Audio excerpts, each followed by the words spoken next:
Hey everybody, it's James, otherwise known as Escape Punk Lefty, back with your second video of today. So today we're going to be talking about, they're going to show the clip, but let's just say this dude really wants to shine some white boy shoes. Couple of minutes. But here are the original remarks. They were made as a part of a pitch to black voters in Philadelphia. And I want you to hear it in its full context. Listen. I grew up with my mom. My dad and my mom, things didn't work out. As an adult, I look at my father and I say, bro, I don't know what happened, but you my father and I love you. Wow. I'm not going to say, I'm not going to waste my time saying why this is wrong right now, because I kind of feel as though if I would ruin the watch debate segment. I don't know what happened. I wasn't there. Wow. But I'm going to tell you this. Growing up, the one thing I knew I wanted to do, and this is not about my father, this is about what I wanted to do, is I wanted to be a father to myself. Wow. And so one of the things that's actually happening in our culture, which you're now starting to see in our politics, is the reinvigoration of black families with younger black men and black women. And that is also helping to breed the revival of a black middle class in America. You see, during Jim Crow, the black family was together. During Jim Crow. And this is like, he's going to try to act stupid early, and I do need to say this. Saying the black family was together during Jim Crow is in effect praising the Jim Crow era and saying it was good for black people, which is a standard white supremacist talking points that only the furthest right white people would make. But some black conservatives think that people aren't, going to catch on, so they make it too. More black people were not just conservative, because black people always have been conservative minded, but more black people voted conservatively.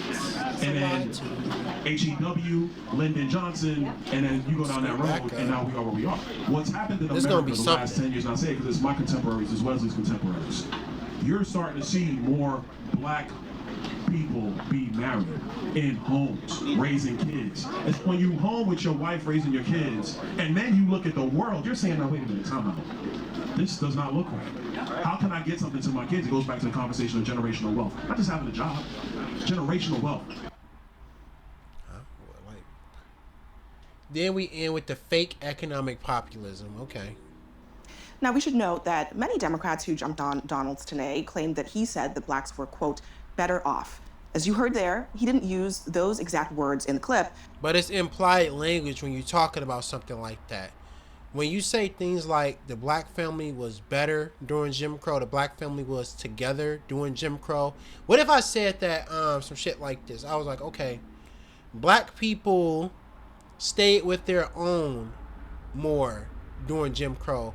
Black people didn't go to other areas and commit crime during Jim Crow. When I'm saying stuff like that, I'm implying that the Jim Crow era was better for black people. If I say shit like during Jim Crow, black men were employed more, which is probably a lie. But if I was to say that, I'm implying that under the white supremacist persecution of Jim Crow that benefited white people, and especially racist white people the most, with my language, I'm implying that Jim Crow was better. So it's clear what he was doing. Like I said, the only politicians that would say something like that are the ones further to the right, or black conservatives, would say stuff like that because their black skin allows them more leeway to say more racist things. Not leeway as in they get away with it, but leeway as in they won't be as criticized, and they don't have to dog whistle as much. They can say more racist statements without coming off as too racist to their Republican constituents or media viewers. But the congressman joins me now to talk about that. Congressman, thank you for being here. I want to just focus on really the substance of... This is going to be bad. Let me see if I can turn this up without my computer fucking up, bro. Oh, this is going to be bad. Okay, it's turned up. Oh, I remember, like, because he did a couple of other interviews, and it needs to say that they didn't really go well. Of what you were saying or trying to say in that clip. What did you mean by black families were more together during Jim Crow? Frankly, what that is about the empirical fact that before the Great Society, before Lyndon Johnson's policies, there was more. Yeah, we come out with a white supremacist talking point, and it's like this is why, like I was saying in the previous video, even it's good to know your history. So, okay, my mans.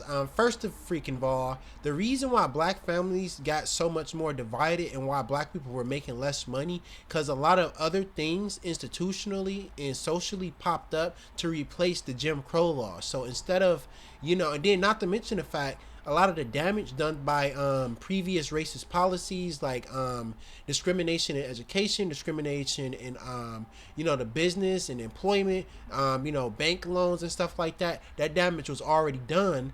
Plus, with the advent of the drug war, plus with the advent of with this damage being done already, black people were financially handicapped. And you can argue that the Great Society made things better. It did a little bit, so do a lot of Democrat policies. But at the end of the day, the real issue is that it wasn't radical enough to fix all the problems in the country, let alone even address all the problems that African Americans were dealing with. That's the reason why Martin Luther King kept protesting. That's the reason why Martin Luther King was marching with the garbage truck workers, because he knew that, and that was the point of the mountaintop speech, is that just because we got to the top of the mountain and we got this piece of legislation and we got a few more laws passed and we got a little bit of economic and social help and affirmative action, doesn't mean that the battle is over. Doesn't mean that things have gotten 100% fixed. And we can even see that today in 2024, where you see a lot of black people living in the same red line neighborhoods, where a lot of black people are dealing with actually, ironically, especially under Joe Biden's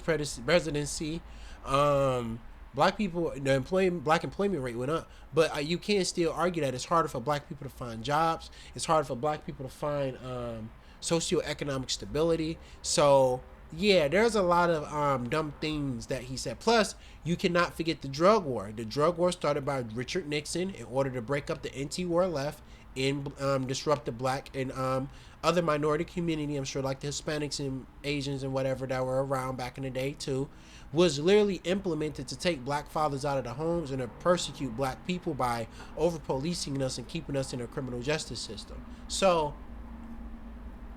the fact that 100% of black problems didn't get fixed after the passage of the Civil Rights Act is not a result of the Civil Rights Act or the Great Society being a bad thing. It's just a result of not only did the Great Society not go far enough, but also the fact that a lot of those policies got reversed. Anyway, some in the New Deal policies too.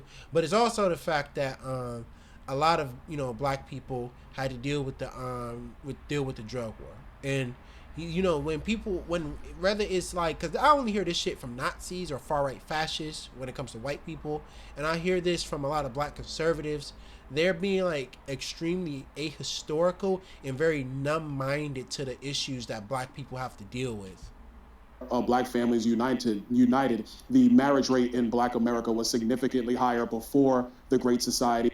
Not to mention the fact, we can also make the argument that the marriage rate for all families of all races was higher before the 1970s, but other things started happening that lowered the marriage rate. Some good, some bad.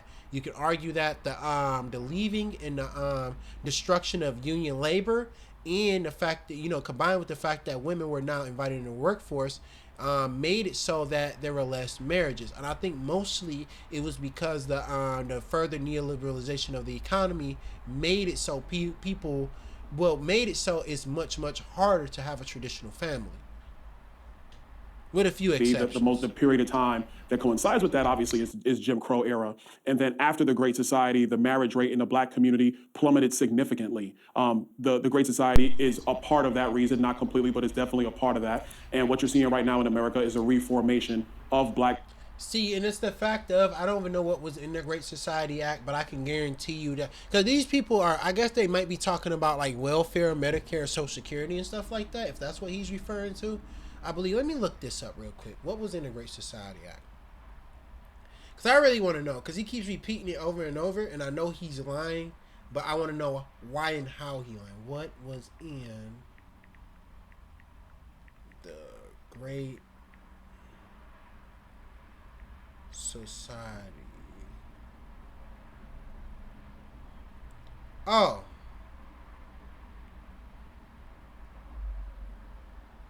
So this was all good things. Are you trying to say all good things and things that the government? Because I'll put it like this to people like this, like stupid dipshits.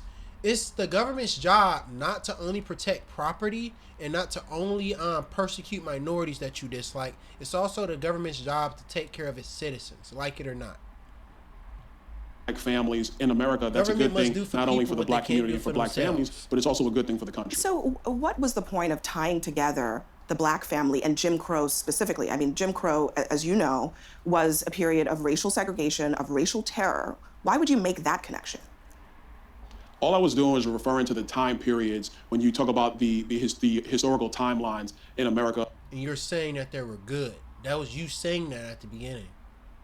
And coinciding with black families and what the marriage rate in black families are. The overarching point is obviously talking about what polling shows today, that about 25% of the black vote, depending on what poll you're looking at, is leaning towards supporting Republicans and supporting President Trump. The corollary to that is that when you're in a family unit, husband and wife, living together, working together, thriving together, you're raising your kids, your thought process is now talking about. You see what he did there? He just changed the subject off what he's under fire for to just talking about black people having families. No, we're here to talk about that you praise the Jim Crow era. We're not here to talk about black people having families. That's not what you said. You said black families were better off with Jim Crow laws that restricted their human rights and that persecuted them simply for the fact that they were black. We're talking about that. We're not talking about black people having families. Black people still have family now. I dare say that from a son of a. And this, you want to know what the worst part about a lot of these fucking black conservatives that are because I'm not a Hotep or not a black Hebrew Israelite. I believe you can marry anybody of any race that you want to, but I think it's a pinch of irony that the same motherfuckers talking about how the black family isn't this, isn't that, and why the black family needs to do this, the black family needs to do that, and black men need to do this, black women need to do that, are always married to white people every time almost. Why is it every time one of these people that go around talking about and raising all these expectations for black people, they're always married to somebody white? About building generational wealth. What am I leaving to my children? What kind of communities do I want my children to come up in? What are the educational opportunities? What's going on with the economy? How does, and then to a broader level, how does foreign policy and all these other public policy issues flow into that? And so when you compare the terrible agenda of Joe Biden and what that's done to families in America, coinciding with the fact that you are seeing a reformation. What terrible agenda? Give me some policies that Joe Biden has passed that's hurt black people besides the 1994 crime bill that was written even before I was born. Give me something new. Give me something in this presidency that he's done to institutionally hold back black people. While Joe Biden has done some annoying shit, I don't think he's passed laws that, institutionally, has held back black people. Besides the crime bill, which he still has to be on the hook for, but I think when they say that is dishonest and they're trying to veer away from the fact that not only did every politician support that bill at the time, but the Republican Party is the driving force of continuing the completely unnecessary drug war that's locking up and imprisoning, millions of black people, or at least hundreds of thousands of black families in America millions? Today, which is an absolutely It's wonderful not that many thing of us and in needs America. to continue. My view is it also coincides with a more conservative leaning and a more conservative million. mindset So politically what I in mean those is families. One thing I really want to just get you to address is there were a lot of people who heard what you had to say, and a lot of them are offended by the idea that you would repeat Jim Crow 3 times in your comments as if to suggest that that was a time period because that black families were, in your words, together, because, in your words, black people were not just more conservative, they voted more conservatively. That's a good thing. I mean, this is asinine. First of all, man, I pre-watched this, but I'm going to get to it before they get to it. The Southern strategy happened. Like it or fucking not, is written around in history, is recorded history. Southern strategy where the Republican Party decided to shift their priorities from civil rights and working with working people to big business, corporations, and serving the interest of white supremacy. That happened. It was a very slow process, but you can say that pretty much this split was solidified during the election of Richard Nixon, who started the drug war. Every Republican president after that has been some way or another dog whistling or directly related to white supremacy. There's a reason why David Duke David Duke, a Klansman, a neo-Nazi, started running as a Republican. And they try to wash over this for people who don't know their history. And they ask you this honest questions like, oh, why aren't black people Republicans if Lincoln passed the Emancipation Proclamation? But when you look through history and you see that not only did, even before the Civil Rights Act, Democrats had policies that were better serving for working people, at least in the North. It was more complicated than that, though. I think the politics of a politician back in those days sometimes wasn't even about party. It was just about location. But with that said, is that it became solidified that the Democrats would become the liberal and sometimes social democrat party, and that Republicans would be the fascistic right-wing party of big business and white supremacy after the passage of the Civil Rights Act. And the passage of the Civil Rights Act was more of a North-South thing. It wasn't really necessarily a Democrat-Republican thing, because I don't really feel as though it got solidified for the Republican strategists like, Lee Atwater and the rest of the guys did not solidify the Republican Party being a right-wing political entity until Richard Nixon forward. It sounds like nostalgia. Do you regret using that time frame as a reference? Nobody ever made nostalgia. That was never the point. It wasn't even about that. So where now I'm going to get my backup is, I didn't say that. I didn't even insinuate that. That is where the media and...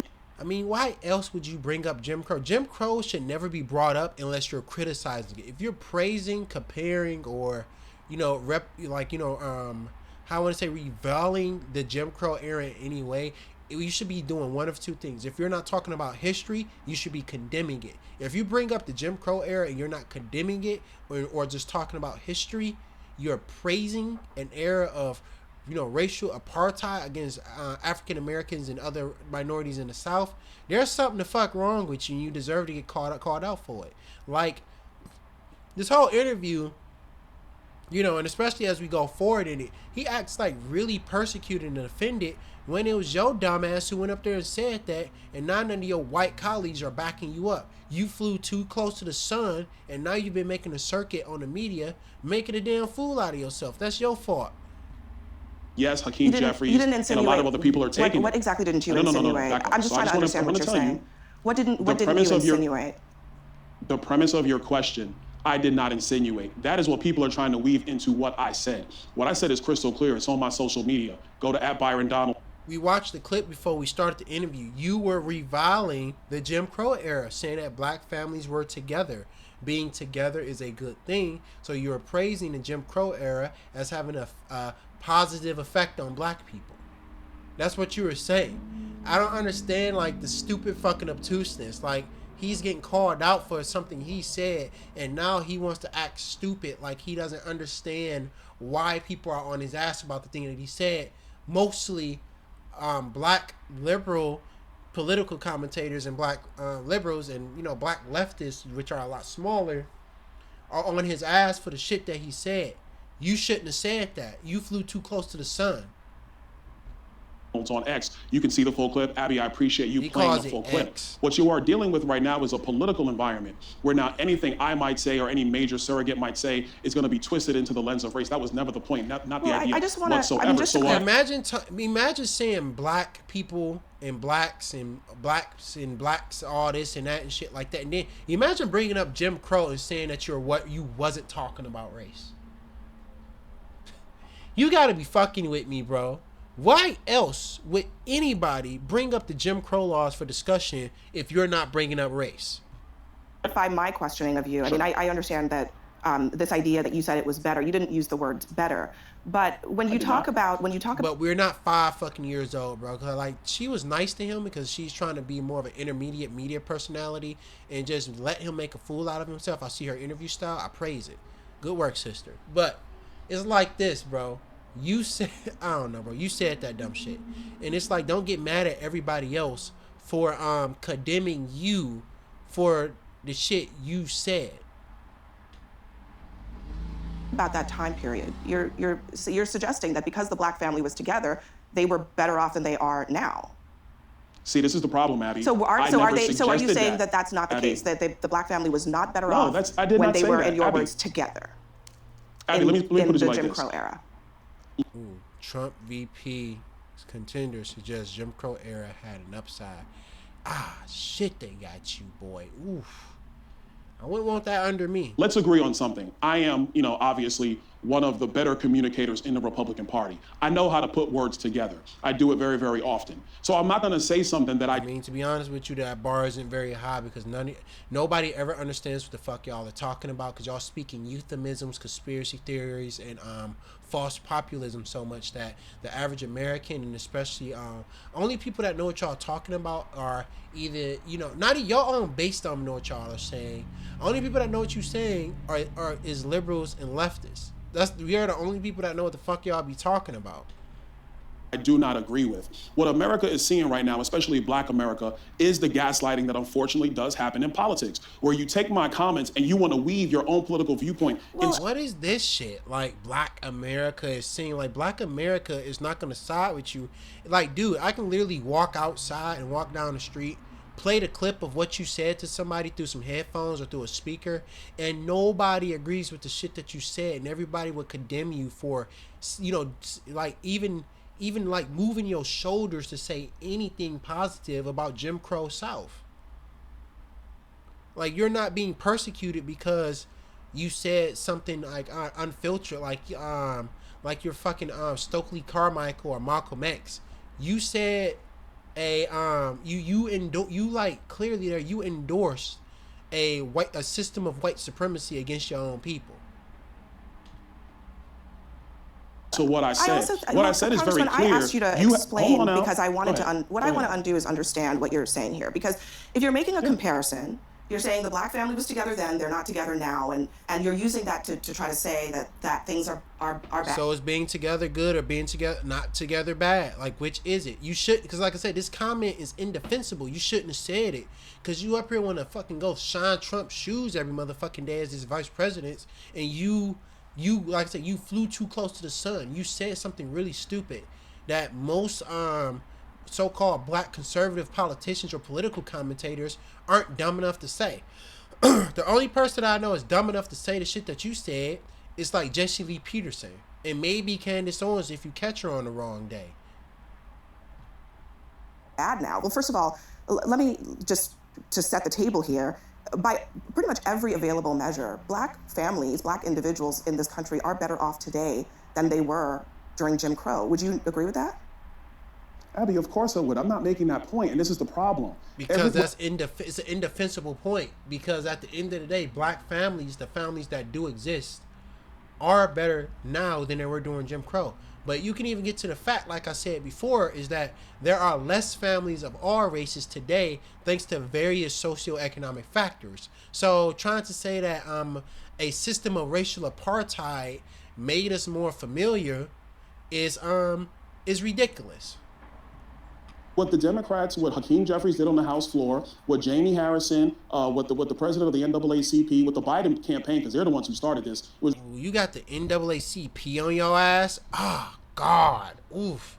You really got to fuck up to get the NAACP to say something, like to make a comment on something that you are doing or saying? That's insane. You know how badly you have to fuck up to get the NAACP to say something about your comments, bro? Like, it's very difficult to get their attention. And the only time people get their attention, similar to the way Ron DeSantis did, is if you fuck up really badly or say something really stupid. It was really the Biden campaigns who were trying to cherry pick everything. They're trying to twist my words into saying something. I never said that. What I was talking... Dude, people are like literally playing the clips of what you said and asking you questions about them, and you're acting like an apprehensive bitch about it. Talking about was specifically Black families, and the point that Black families being together is a great thing for the Black community, and you do have to acknowledge... So therefore, you're saying that the Jim Crow era was good for Black people because their families were together. Even though there's arguments to be made that Black families are still together now and that there's less families of all races overall, you still are implying that a state of racial apartheid and white supremacist persecution against Black people was good for them somehow. That's what you're saying. That's what you're saying. That's what you're saying, Massa. That's what you're saying. Like, I don't know what the fuck to do. Like, or for anybody to do it. Whether it's like political commentators like her or grimy ass low level leftists like me. What are we supposed to do with that statement besides interpret it as an endorsement of white supremacy? Something, again, that your ass didn't have to say. Is the empirical fact that before Lyndon Johnson's policies and the welfare state that was created in the United States, I'm not talking about good, bad, or indifferent. Black families were, black marriage rates were significant. He gonna decomplicate the the policies and everything else that happened after Lyndon Johnson. What happened after Lyndon Johnson do you think that could have broke all families apart, and especially the black family, especially pertaining to the drug war, the war on drugs, and the persecution of black people on a socioeconomic level, thanks to things like over policing, and thanks to the fact that a lot, like I said previously, a lot of the damage done by the Jim Crow era and on the books discrimination against black people was still solidified into law. So this nonsense about welfare and all this other shit, somehow started hurting black people and caused us to go fucking crazy and act like animals, I guess I'll just say, so I don't go too far into being like off color with my humor. It's fucking ridiculous. It's ridiculous. It's asinine. I don't understand, like, when black conservatives say this, and it's like I debated some black conservatives earlier this week on TikTok. They always do this shit where they talk about the Civil Rights Act, and after that, then they talk about welfare programs and all this other shit, but they ignore the 70 to 80 years of history in between, not even that, the 60 years of history in between the Civil Rights Act and today. Not to mention the fact, did you not know that even proportionally, there's more white people on welfare than black people? White people benefit from welfare. White people benefit from affirmative action. So it's just a white supremacist lie that was started by right-wing politicians that, black people are just sitting at home on welfare not working. It's a nice way to criminalize and marginalize your working class while trying to get people to vote against their own interests and shit. Some white people wake up to the fact that their Social Security and welfare, is at threat if they vote, if a Republican get in office, but most people won't do it because they're so fucking racist that they will get rid of their own social safety nets if it hurts minorities. Point being is that this shit about welfare hurting black people is a lie, because like I said, it's not really that, like I said, proportionally, there's not that many black people on welfare and that gets these benefits from the government. It's more white people on welfare than black people. Significantly higher. Well, they're rising again in America. That's a good thing. We should celebrate things that may have contributed to the, maybe the decline in marriage rates.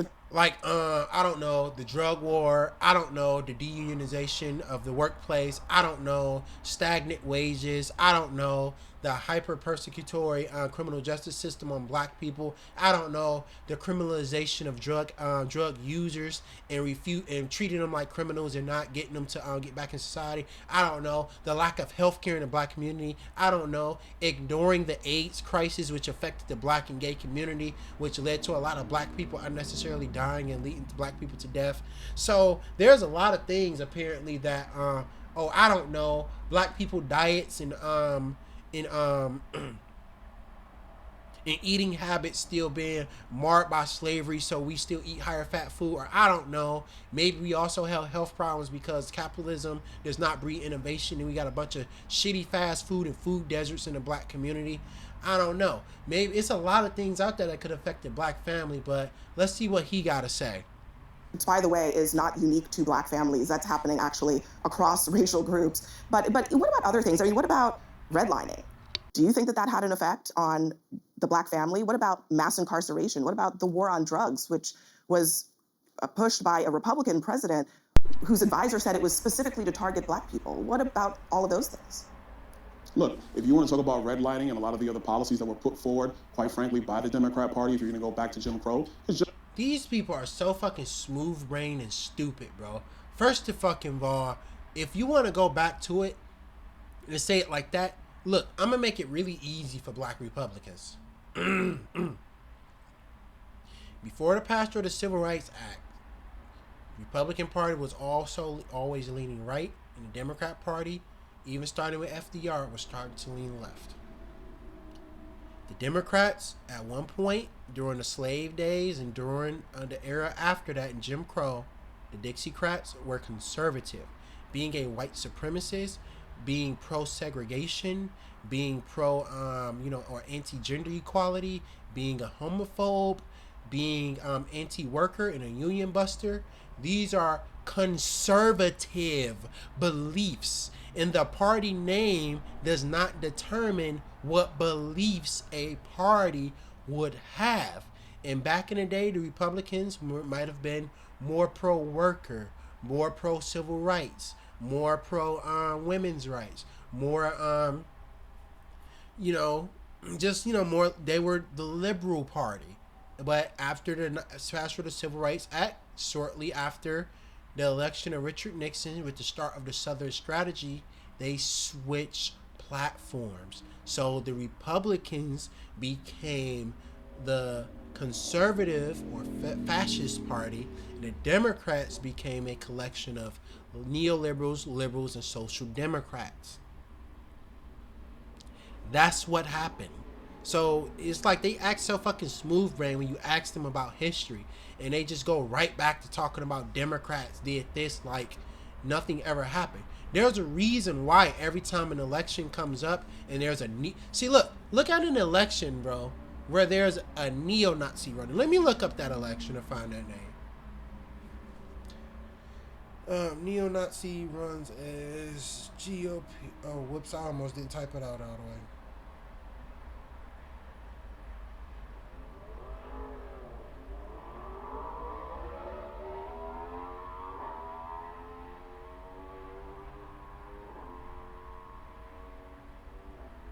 Oh, was it Arthur Jones? He was a Republican candidate and for Illinois' 3rd District in November 2018 midterm election, loses to Democrat Dan Lipinski. Go figure that. Known for Holocaust denial, Vietnam War vet, checks out Arthur Jones. Look up Arthur Jones one day when you get a chance. And you can also look up the electoral history of David Duke when you get a chance. In fact, we can do that right now. Because I'm tired of hearing this. And especially with the election being so precedent, and they're desperate. They're so fucking desperate for black support. You know, segments like this where I gotta like sort of stun lock and show you that the Republicans are the white party of white supremacists. David Duke. They don't even like you typing his name in because he's such a divisive piece of shit. That they don't even like you typing David Duke's name in this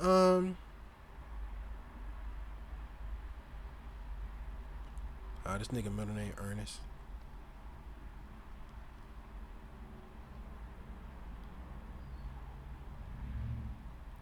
Okay. So we're going to go down a little. So look, they might be right. David Duke is running as a Democrat up here in the 1970s, but all of a sudden, out of nowhere, in the 1990s, in the Senate election, he's running as a Republican. I wonder why is that? It really makes you wonder, So David Duke here in 1991 must be running. Nope, he's running as a Republican. David Duke is running as a Republican again. 1996, David Duke is running as a Republican again. David Duke in 1999 why does David Duke, an American neo-Nazi, Holocaust denying white supremacist, why does he, if the Democrats are the real racists, right? Why is this avowed neo-Nazi, Grand Wizard of the Ku Klux Klan, and Holocaust denier keep running as a Republican? Why? Why is that? And this is 2016.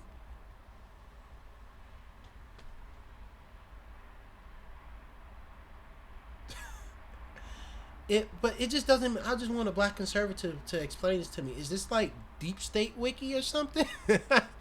No, you get the point though. It's like this dude's full of shit. He's acting stupid. He's feigning ignorance, or maybe he really don't know the history. It's only one of those two things. Jim Crow was Democrat policies. Well, that's what that was. I know that you know this. Don't cut me off when I'm trying to make a point, let me just, Abby. I have to correct on a factual point here. I know that. She being really nice to him. He doesn't know. Or he's going to act stupid like he doesn't. Because he's trying. It's like, I really hate when Republicans do this. And then, as you know, and then especially if you're in like a fair debate with them. Because I've been in debates with some Republicans. And you hit them with the fact that the party switch changed the Southern strategy. Because they don't expect you to know that. So they expect to get away with their dipshit talking points and just say like, oh, well, the Democrats were like the racists back then. They were like the Dixiecrats and stuff. So that's how things always are. And that's how they are. And that's how they'll always be. But when you really know your history, you will offend the fuck out of them.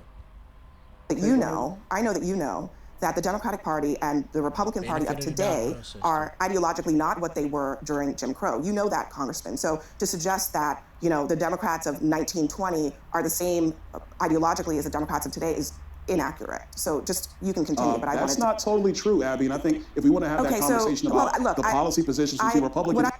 I mean, I would love to have that conversation because she's trying to do a short interview. She has a small segment on CNN. But even this guy, I would love to debate any black Republican on how our modern Democrat policy is racist. And then count the time on a bingo board how many times they say handout or welfare. When most black people are not voting for them to get welfare programs or handouts. They're voting for them because they have better policies for working people. Even if people are getting welfare and social safety net benefits, it's none of your damn business. And, you know, even the black people that are, but it really doesn't matter because there's more white people on welfare than black people. But point being is just that Democrat policies benefit people more than Republican policies, and that's why black people vote Democrat. Not to mention the fact there's history there with the Civil Rights Act and shit. Not to mention the fact Republicans, including yourself, Donalds, you can't trip over yourself without saying something racist.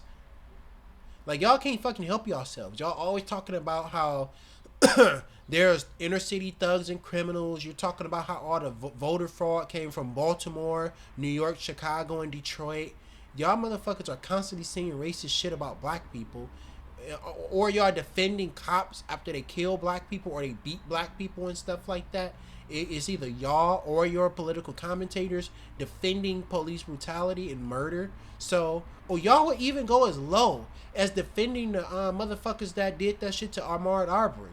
Y'all motherfuckers are constantly trying to take things away that people need, hold working people back, and saying racist shit. So that's why black people don't vote Republican. It's because Republicans have shitty rhetoric about black people and inner city problems, and they have shitty policies. Simple as that.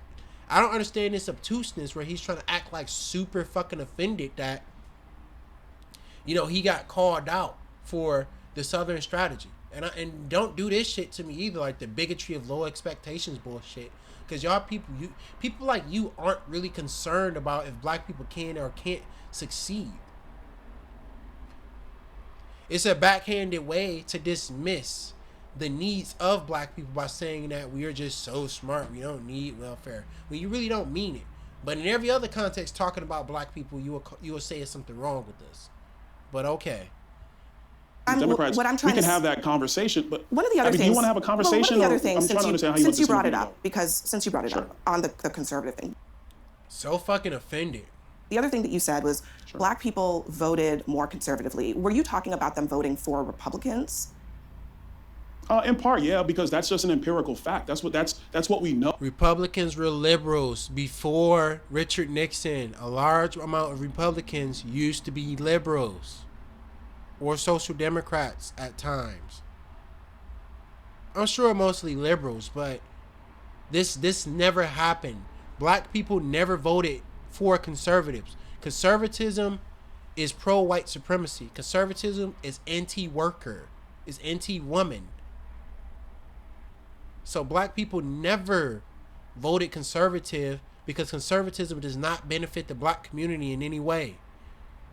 No, that did happen. Policies and or the rhetoric only corollary that I am making is that when families are together and now you're trying to find a way for you Stop saying that shit. I think I'm done with this segment. No, motherfucker. And I'll end this segment on saying this. Black people never voted conservatively. Black people were. I'm gonna try not to end the segment right now because he getting on my fucking nerves. Even if you are in a family, 'cause I have a family, I have a wife and a child. I'm still not a damn conservative. Having a wife and child does not make you a conservative. If anything, it makes you less conservative. Especially if you're a black man who's working for a living to support their family. Why in the fuck would I vote some tax dodging, white supremacist, racist dipshit in office? What the fuck is your problem? Having a family makes me less conservative, not more conservative. Build wealth within your family unit. You're thinking about public policy in a myriad of ways. Because at the end of the day, you want your children to be able to stand on your shoulders. I was very, very fortunate. My mother was able to build a platform for me to be able to stand on and to be able to achieve. Same for my sisters. Your life story has nothing to do with like what you're saying. And it's like at the end of the day, I feel like black people only become Republicans for one of two reasons. Misinformation pipelines, or because they're really that stupid. There's only two reasons why. Oh, third reason, they're rich. Being rich, being misinformed, or being stupid. Those are the only reasons I could think of for a black person to vote Republican. Even rich black people still don't vote for or endorse Republicans. So that just might tell you something about how the policies of how aware even some of the more wealthy black people are about how Republican policies hurt, lower class and working black people.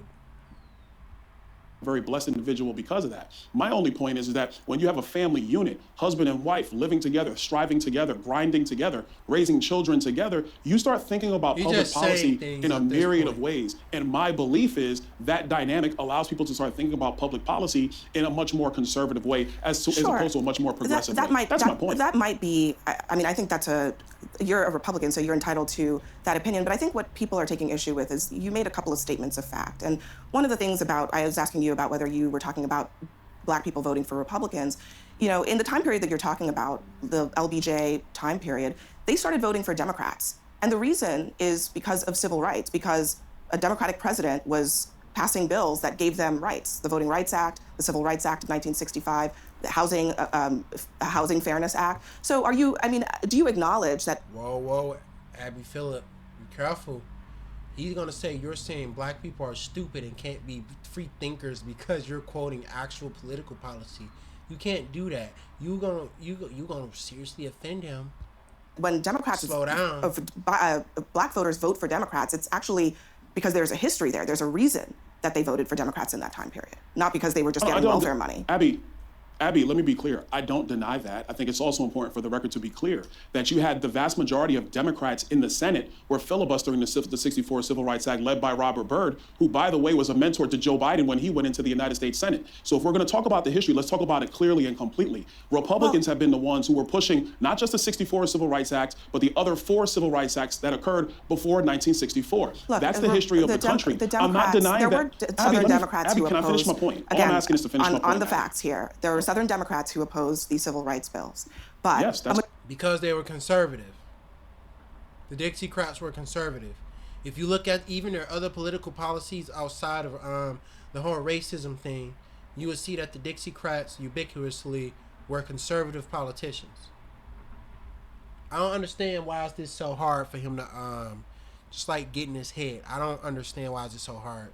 Majority of them voted for it. It was also led by a Democratic president. So you acknowledge that Southern Democrats were recruited into the Republican Party in the time period after that. So when you talk about this, you just have to acknowledge that there's been a switch happening in the two parties. It's not the same today as it was during Jim Crow. And so when you say that black people voted conservatively, that actually doesn't really tell us anything. It just tells us that they voted for the Republican Party, which is a different... This is why at some points in my life, man, I was thinking yesterday when I was working, sometimes I wish the Southern strategy never happened, and I wish that the party switch never happened.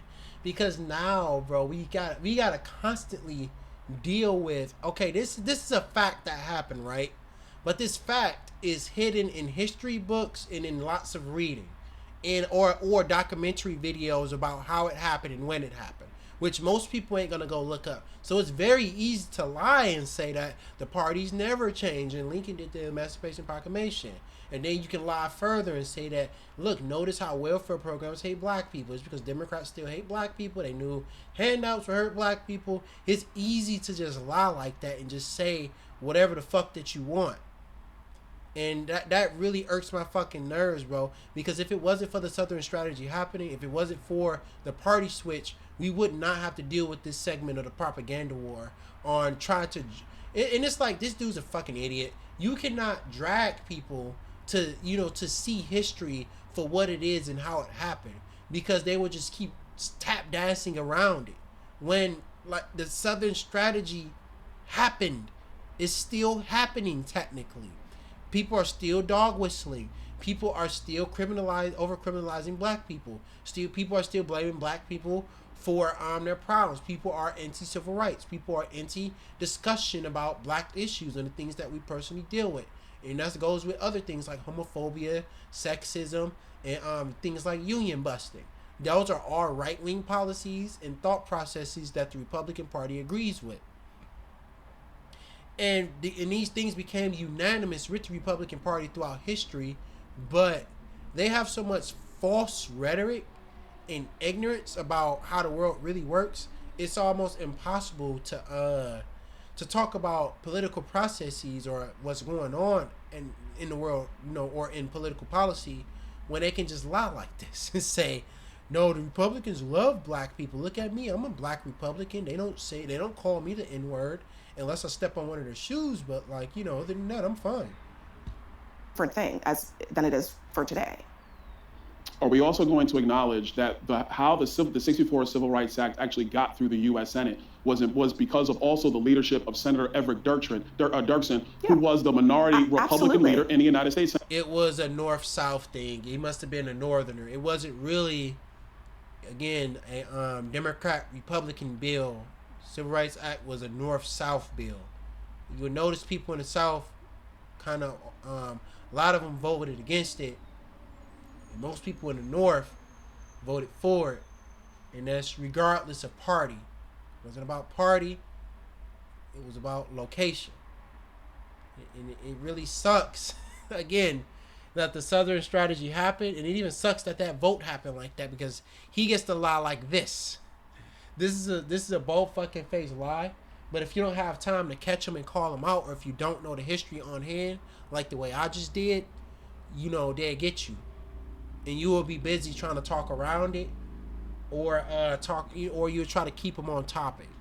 And at that time, Absolutely. You have to acknowledge that. So I think if we're going to talk about this, we have to acknowledge all of the history that went along with it. I wasn't suggesting and I think that's a good thing. We should have that historical conversation. I wasn't suggesting the congressional Republicans necessarily were the stumbling block for any of this legislation. All I'm saying is that when you ask, why do black people vote for Democrats, you have to acknowledge that is one of the main reasons. I want to just ask one other thing, though, Congressman. It's striking to me that this conversation about the family, about who is the recipient of government benefits, about who was affected by Lyndon B. Johnson's Great Society, why is it that conversation only happens to black people?